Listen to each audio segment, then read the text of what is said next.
Última hora hoje tem a honra de receber Nelson Rocha. Nelson Rocha é daquelas pessoas que no Brasil está muito polarizado as coisas. As pessoas falam, eu sou de esquerda, eu sou de direita. O Nelson Rocha é aquele técnico que tanto a esquerda como a direita sempre procura seus conselhos, procura sua experiência.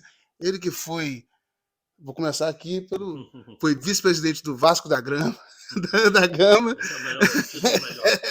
mas também foi subsecretário de Saúde, subsecretário de Assistência, secretário de Fazenda, secretário de Planejamento e, no último governo agora, eu fui o secretário de Fazenda com a responsabilidade de criar uma questão muito importante para o mundo todo, que está sendo discutido no mundo todo, que está todo mundo querendo saber, todo mundo buscando informação sobre isso, que é a Bolsa de Crédito de Carbono. Então, você pode explicar para a gente, ô Nelson, começando o nosso bate-papo, o que é o mercado de carbono? Todo mundo fala e todo mundo quer saber, e é o assunto mais falado no mundo inteiro hoje.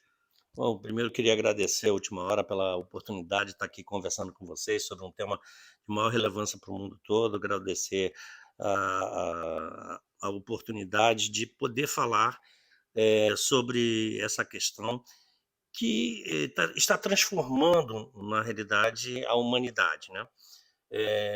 Por que existe um mercado de crédito de carbono hoje? De onde é que surgiu isso? Por quê? A humanidade chegou à conclusão de que o aquecimento global tem prejudicado de forma dramática a mudança do clima e isso trouxe consequências para o dia a dia da nossa população. Basta a gente ver aqui a questão do Rio de Janeiro, que teve recentemente um calor, uma onda de calor tão grande que chegamos ao cúmulo de ter sensação térmica de 60 graus. Tudo isso é fruto dessas mudanças climáticas e, por outros motivos também, no Rio Grande do Sul, as enchentes, né, tornados que nós nunca tivemos aqui no Brasil, tudo isso vem transformando. E isso é fruto da emissão dos gases de efeito estufa que permite a penetração e o aquecimento do planeta. Há muitos que digam que a Groenlândia já não tem mais volta, ela começou a derreter e já não tem mais volta. Então, como evitar esse aquecimento? Descarbonizando a economia, ou seja, evitando a emissão desses gases de efeito estufa na atmosfera. E isso se dá exatamente com práticas que é a preservação ambiental, que é a mudança dos processos, que é a transição energética para que a gente saia de combustíveis fósseis como petróleo, né, e outros gases e possamos ter energia limpa, como a energia solar, energia eólica. Então, isso é que motivou o mercado de crédito de carbono. Então, o motivo da criação do mercado de crédito de carbono foi pela questão climática da Terra, a questão das enchentes. Então, é uma coisa que não tem volta, é isso? Como é que foi a criação desse mercado de carbono? Não, exatamente. Então, existem duas medidas, uma em 1985 e outra em 2005. Então, para que você volte a esses patamares, para que a gente não tenha o aquecimento, e aí está se permitindo até aquecer no máximo até 1,5 graus, né, até o final do século, para não ultrapassar esse 1,5 graus, a gente precisa de ter determinadas ações. E muitos dos. É claro que o pessoal da Petrobras que fala sempre, não é a Petrobras que produz que o problema do gás de efeito estufa, é a humanidade que demanda cada dia mais energia, e eu falo Petrobras e todas as petrolíferas, mas o mundo demanda energia e por conta disso, o que nós temos que fazer? Temos que atender essa demanda, e atender essa demanda significa colocar petróleo, e isso aquece e gera os gases de efeito estufa. Então, alguns setores, como óleo e gás, eles têm que reduzir, nós temos que reduzir a emissão, reduzindo o consumo de petróleo. E como é que faz isso? Porque cada um, você que está nos assistindo agora, com certeza tem a necessidade de energia todo dia na sua casa. E a energia, na maioria dos países, ela é feita a partir desse combustível. O Brasil é uma exceção à regra. O Brasil tem uma vantagem competitiva porque a sua energia Primeiro, a sua matriz energética ela é metade limpa, e quando a gente fala de matriz elétrica, falando especificamente da geração de energia elétrica que você recebe na sua casa, hoje o Brasil tem 89% limpa, enquanto outros países, 85% é suja, apenas 15% é limpo. Então, como transformar isso? Isso acaba gerando para aqueles que têm essa capacidade, né, de preservação, de geração de energia limpa, ao invés de energia fóssil, como é que nós podemos beneficiar aqueles que preservam e conservam o meio ambiente? É exatamente o crédito de carbono, ou seja, premiar aqueles que mantêm a floresta em pé, né? Aqueles que têm práticas nos seus processos industriais de geração de energia limpa, de melhorar para evitar a emissão de gases de efeito estufa. Então, quando você faz o corte lá atrás, em 85, 2005, como eu disse aqui, o que você faz? Eu medi ali naquele momento quanto eu emitia de CO2 na atmosfera. Então agora eu meço de novo, porque eu passei a ter práticas melhores e reduzi essa emissão. Ora, se eu reduzir, eu ganhei, né, porque eu reduzi a emissão de gases de efeito estufa. Então, isso que você ganhou vira o chamado, que todo mundo agora está na moda, o chamado crédito de carbono. Muito séria e muito importante essa informação para todo mundo, né? Porque nossos netos dependem das ações que a gente fizer hoje. Se a gente não conter o efeito estufa e continuar emitindo esses gases na atmosfera, a gente vai ter catástrofe ainda cada dia maior. E fala para mim, para o nosso leitor, os produtos que podem ser comercializados. Que as pessoas acham que é só floresta, né? Que não é só floresta. Tem várias coisas que tiram esse gás da atmosfera. Na realidade é, já existe até tecnologia, uma tecnologia canadense, mas é caríssima, caríssima, e praticamente inviável do ponto de vista econômico, que é você captura o ar na atmosfera e transforma aquele CO2, né, em oxigênio. O que a gente está falando? O que a gente conheceu quando a gente estudou lá na escola, que é a famosa fotossíntese, ou seja, a árvore captura o CO2 da atmosfera e transforma em oxigênio. Então, o Brasil é o maior, é o país que mais tem estoque de CO2 retido do planeta. 40%, em torno de 40% do CO2 retido do planeta está no Brasil. E isso se dá por conta das florestas. Mangue, por exemplo, que é um dado que muita gente não sabe, o mangue ele retém carbono na mesma área que tem numa floresta de 5 a 8 vezes, dependendo do mangue, de 5 a 8 vezes o que você captura na floresta. E com uma velocidade entre 35 a 40 vezes mais rápido. Então, o mangue é um grande absorvedor de carbono. O oceano. Então, esses são o que nós falamos de você combater de forma natural a emissão de CO2. Mas existem outras formas de você fazer, seja no dia a dia, na sua casa. Por exemplo, quando a gente fala de geração de energia, que é a principal fonte de emissão por conta dos combustíveis fósseis, nós estamos falando isso. E aí serve para indústrias que, ao invés de utilizarem óleo diesel na geração da energia, podem usar mecanismos de energia limpa, como energia solar, energia eólica, ou ainda outras fontes. Por exemplo, você que tem o seu carro, né, hoje já existe uma transformação, né, na Alemanha principalmente, a partir de 2025, não terá mais veículo com com geração de energia para o automóvel por combustível fóssil, né, por gasolina ou diesel, todos eles serão elétricos. Então, quando você faz isso, de alguma forma, você melhora a quantidade de emissão de CO2 que você tem na atmosfera. Então, cada um de nós temos condição de fazer isso no nosso dia a dia. Mas Vossa Excelência participou, inclusive, da audiência pública em Brasília sobre a PL que estava regulamentando como seria esse mercado de carbono e, por exemplo, a pessoa que tem uma troca a sua criação de gado por uma criação de aves que emitem menos gases. É, como que ela vai poder pegar o crédito de carbono e colocar no mercado esse crédito de carbono? Como ele vai oferir? Essa é a dúvida. É só grandes quantidades?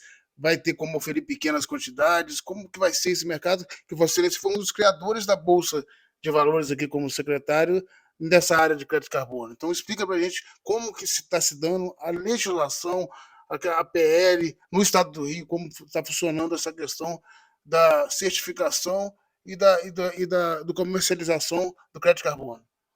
Deixa eu só. Eu acho que antes de falar disso, que eu acabei não respondendo completamente a sua pergunta anterior, com relação a quais são os produtos, né? Quando eu falo da redução do crédito, aquilo vira um crédito de carbono, o que nós estamos fazendo ali? Aquilo vira um ativo. Mas, Nelson, tem. Ele é tangível? É um papel? O que é isso, né? Não, ele é um meio digital. É um crédito, você contribuiu para a humanidade, para as futuras gerações, então aquilo vira um crédito. É como uma, quase, não é exatamente igual para não haver confusão, mas é como uma criptomoeda, ela é digital. Ela não tem, você não toca. Ela é um ativo digital. E aí você negocia ele, seja em plataformas, seja na bolsa mesmo, porque você vai acabar tendo derivativos disso, que é um termo que a gente usa no mercado financeiro. Então, hoje você tem, não é só uma questão florestal, como a gente falou antes, né? Você tem processos industriais, mas muita gente não tem a dimensão do que o Brasil, por exemplo, o mundo todo, a partir do Acordo de Paris em 2015, se obrigou a fazer redução das emissões dos gases de efeito estufa. Naquela altura foram 103 países, né? Hoje já tem mais, depois em 2021, na COP26, já tinham 126 que tinham aderido. Então, você tem a obrigação de reduzir as emissões para contribuir para a diminuição do planeta. Isso é um consenso mundial. Então, o Brasil tem obrigações de diminuir. E no Brasil, aonde é que está a emissão? O Brasil não tem, você não falou aqui, Nelson, que o Brasil tem em torno de 40% do estoque de CO2 retido? Então o Brasil está bem, tem a Amazônia, tem a Mata Atlântica, tem mangues, tem uma série de coisas. Sim, mas o Brasil tem um problema e muitas vezes aparece a agricultura como o grande vilão dessa história, mas não é simplesmente por conta do boi que emite gases de efeito estufa, metano e tal, que também é ruim. Mas o grande problema brasileiro, que corresponde a quase 70% das nossas emissões e que a gente precisa reduzir, é o desmatamento. E muita gente associa o desmatamento à questão do avanço da agricultura para você ter terras, enfim, para que você possa plantar, né, nessas terras. Então, o nosso principal problema hoje de redução é evitar o desmatamento. E agora, recentemente, na COP28, né, que terminou no início dessa semana, o Brasil anunciou a redução de 60% em relação ao ano anterior. Então, isso já é um grande avanço que nós tivemos. Então, reduzindo isso, nós já ganhamos. Outro problema que nós temos, que é dentro da matriz energética, não é a geração de energia elétrica, que ela é muito limpa, como eu falei aqui, 89%, mas é a questão do modal de transporte nosso, que é basicamente rodoviário e não ferroviário. Isso gera, então, muita emissão. Então, o que o Brasil pode fazer para reduzir também nesse aspecto? Construir mais ferrovias, evitar o transporte rodoviário, ou mesmo no transporte rodoviário, criar alternativas de emissão de energia a partir de outros combustíveis, de biocombustíveis, ou então de carros elétricos. Então, Me permite uma parte. Então, as concessionárias de ônibus, se elas transformarem, por exemplo, seus ônibus a diesel e em elétrico, elas estarão ganhando créditos para comercializar nessa bolsa? Sim, elas terão crédito se elas usarem. Aí depende quem é o detentor do crédito, né? Que pode ser a concessionária ou pode ser a prefeitura, porque a prefeitura pode determinar, dependendo se isso fica na tarifa ou não. Então, quem investe, quem paga, obviamente, reduz a emissão, ele passa a ter o direito ao crédito de carbono. E quem tem interesse na compra desses créditos são os países que emitem muito gases, né? Ótima pergunta. Eu costumo dividir o planeta em dois: quem está acima da linha do Equador e quem está abaixo da linha do Equador. Quem está acima da linha do Equador, Europa, Estados Unidos, né, eles são demandadores de crédito de carbono. Por quê? Porque eles consumiram todas as suas fontes ambientais. Quem está abaixo da linha do Equador, Brasil, tem uma linha que a gente sempre diz, né? Brasil, Sudão e Indonésia são grandes geradores porque têm grandes florestas. São geradores de ativos ambientais, ou seja, de crédito de carbono. Então, nós temos para oferecer. E o Brasil é inexorável isso. O Brasil será o grande protagonista dessa nova economia. Eu não tenho a menor dúvida. Nós só temos que definir que país nós queremos. E aí, retornando à questão do PL que está tramitando agora, passou pelo Senado, está na Câmara de Deputados, a gente tem que ter alguns cuidados, porque o Brasil, ou ele continua vendendo produto primário, e aí eu estou comparando as commodities com o crédito de carbono, entrega e alguém negocia isso lá fora, ou então nós vendemos esse crédito e criamos o mercado financeiro de ativos sustentáveis aqui. E não é porque a gente quer que seja, não. É porque o Brasil é o protagonista dessa nova economia. Então, a gente tem condição de transformar a economia brasileira, fazendo com que ela possa ser, o Brasil possa ser o líder dessa nova economia no mundo e transformar a vida das pessoas, porque isso acaba trazendo consequências, né? E quando a gente fala, por exemplo, de crédito de carbono, é só o primeiro passo. Nós estamos falando de diversos ativos ambientais. A gente sequer, esse é um primeiro passo de crédito de carbono, claro que não será para a nossa geração, será para as próximas gerações, mas é nosso compromisso dessa geração deixar isso pronto. Então, vamos lá. Por exemplo, ativos digitais da biodiversidade. Já existe metodologia para medir isso, mas não existe ainda como medir tamanha importância do que representa a água. Nós temos um aquífero que pega toda a região sudeste e região sul do estado, parte do Mato Grosso. Qual é o valor disso? Qual é o valor da nossa fauna? Qual é o valor das espécies, das nossas florestas? O que temos de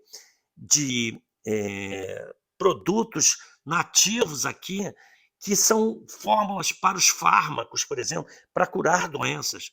Isso tem um valor inestimável e nós não podemos perder essa oportunidade. Isso sem falar, por exemplo, que isso não é uma obrigação só de Estado, isso é uma obrigação também das empresas. Então, agora, as empresas estão nesse mundo ESG, né? Aqui no Brasil, agora a gente está mudando isso, né? Parar de ser, botar com o inglês, ao invés de ser ESG, né? Environment, Social and Governance, é ser ASG, Ambiental, Social e Governança. Né? Ainda há quem queira botar um pezinho ali, tem já um pessoal da Vende bem, né? Vende bem essa sigla, né? Principalmente para a nova geração que tem muita preocupação com esse tema. Atentar bem, então, governo. Isso que você falou, essa talvez seja uma das entrevistas mais importantes da última hora, porque é uma entrevista que coloca o Brasil. O Brasil pode ser protagonista do mundo ou pode continuar sendo apenas fornecedor de matéria-prima e eles negociam no mercado deles lá. E é por isso que teve a ideia e a formalização da criação da Bolsa de Valores aqui no Rio, desse crédito, justamente para segurar o beneficiamento que é o mercado financeiro aqui no Rio e ter os lucros maiores aqui no Rio, ao invés de ser negociado em bolsas de outros lugares, o lucro do ativo financeiro ficar para eles, não é isso? Mais ou menos isso? Não, exatamente isso. Porque o mercado, quando a gente está falando de ativos digitais, eles podem ser negociados em qualquer lugar do mundo. Então, quando nós negociamos com a Nasdaq, e estamos trazendo a Nasdaq, a Bolsa Americana, para atuar aqui no Rio de Janeiro, junto com a GEAP, o objetivo era esse.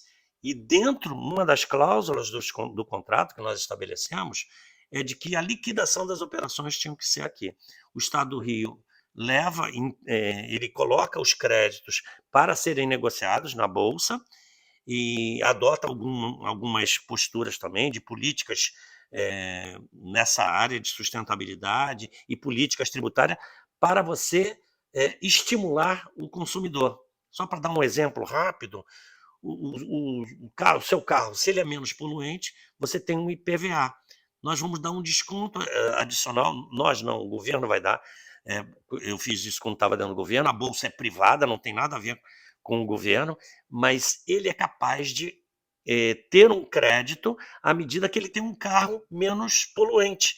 E esse crédito vai ser dado em crédito de carbono para ele. Ele vai poder pegar esse crédito de carbono ou negociar na plataforma ou, eventualmente, botar no seu cartão de crédito e vai pagar um cafezinho lá. E aí ele começa a perceber, e por trás disso tudo tem a conscientização ambiental. E isso é só o primeiro passo do ciclo que nós criamos para esse mercado no Rio de Janeiro. Porque à medida que nós nos consolidemos como o grande hub mundial, o grande centralizador mundial da negociação de ativos sustentáveis, nós teremos condição de atrair fundos de investimentos em empresas sustentáveis. E para que vocês tenham uma ideia, hoje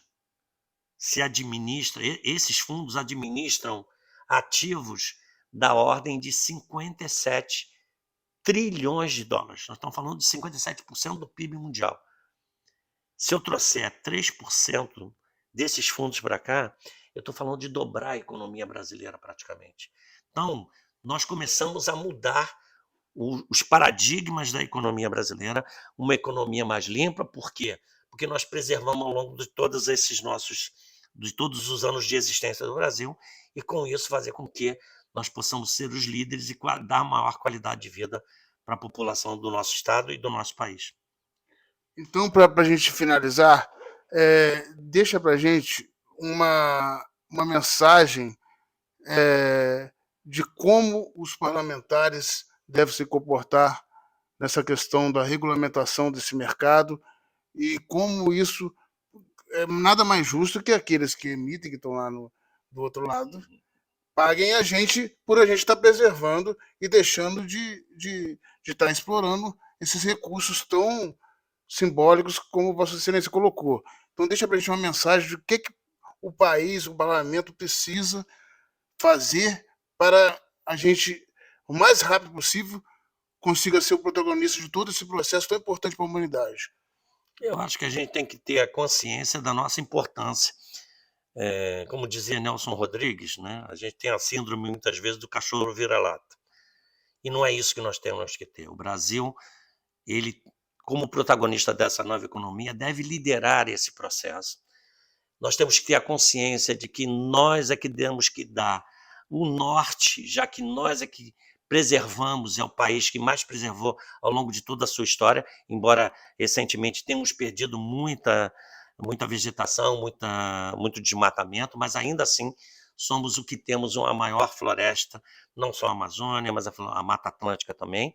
Então, a gente tem a consciência de que temos que ter uma dose de nacionalismo para que a gente possa ter esses ativos serem negociados aqui. O mercado financeiro tem que estar aqui e não lá fora. E isso significa ter cuidado na questão da titularidade da terra, quando a gente fala de crédito de carbono florestal, que as empresas possam se descarbonizar. A gente tem um compromisso com as futuras gerações, mas um compromisso com o Brasil também, porque ao descarbonizar as indústrias, nós estamos transformando isso em ativos para o Brasil. Descarbonizar significa preservar o seu próprio mercado e preservar o mundo para as próximas gerações. Então, o recado que eu deixo é esse. Eu tenho a certeza que os deputados e deputadas, eles têm essa consciência.